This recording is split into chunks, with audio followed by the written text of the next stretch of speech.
worried about if my child can sit still even for 10 minutes when he goes to next year primary 1? Here's a video for you. So I'm Teacher Smith. In the coming minutes, let's see what are the challenges that they will face and how we can overcome them. So firstly, let's try to see the key difference between K2 and primary 1. In K2, the lessons have more playful approach, but in primary 1, the lesson lasts for around 30 to 45 minutes. Now, because of this, they have to sit in the class, listen, follow instructions and copy down notes. This means they need attention. But let me tell you, attention span is trainable and we can start building it today. So, firstly, let's face the reality.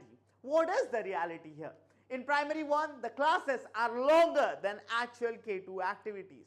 And not just this, there's more of listening, copying and following instructions by the teacher.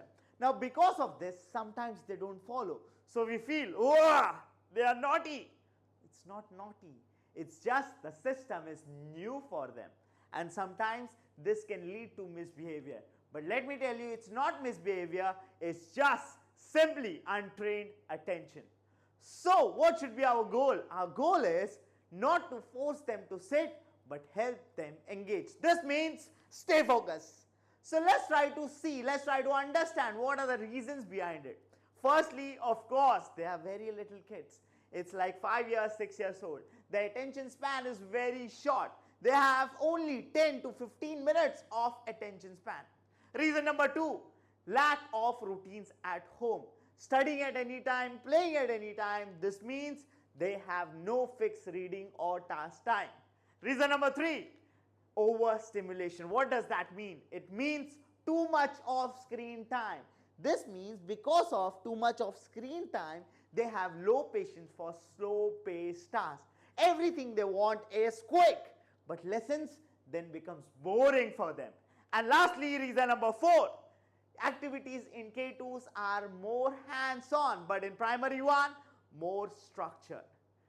So what we can do? Let's try to see. Here's what we can do in the coming minutes. The first thing that we can do is create a simple daily routine.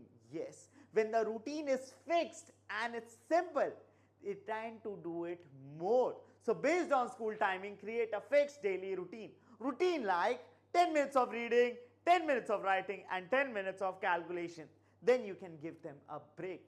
Because of fixed routine, they will show you less resistance towards doing any work. So fixed routine will reduce resistance. The second thing that we can do is, of course, reduce the screen time. Replace the screen time with quiet play. Make sure you don't do it sudden. Make sure it's a smooth process. And then you can play it with some games like Lego, puzzle, simple writing or reading. Then the third thing that we can do is train listening habits. Yes, we can train this at home. Now how to do it? Whenever you are trying to speak, ask the child to directly look into your eyes so that you can spot whether their attention is controlled or not. Then the other thing that we can do is we can make them independent, like pack your bags, arrange your desk, take a book and sit on the chair. Now these are the instructions they will hear in school also, and that will make them engaged. And then the next part we can do for listening habits is, whenever you as a parent is trying to teach the child, you can ask the child to keep the pens, pencils, everything down and just listen. Things like this can distract them. And lastly, my favorite, never use emotions. As I said, it's a habit and habit takes time to change. So don't rush directly in changing the habit by using anger or scoldings. This will make them do things with fear, but it won't make them understand the real consequence of their action. So as I just said, it's a habit.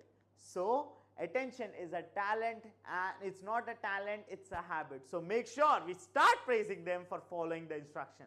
For example, now I'll praise you for watching the video till here and following us. So if you have any other doubts or questions that you want to ask me about your child, here's a QR code for you. In this group, I'll post more such challenges that they will face in primary 1. So do get us updated. Bye bye.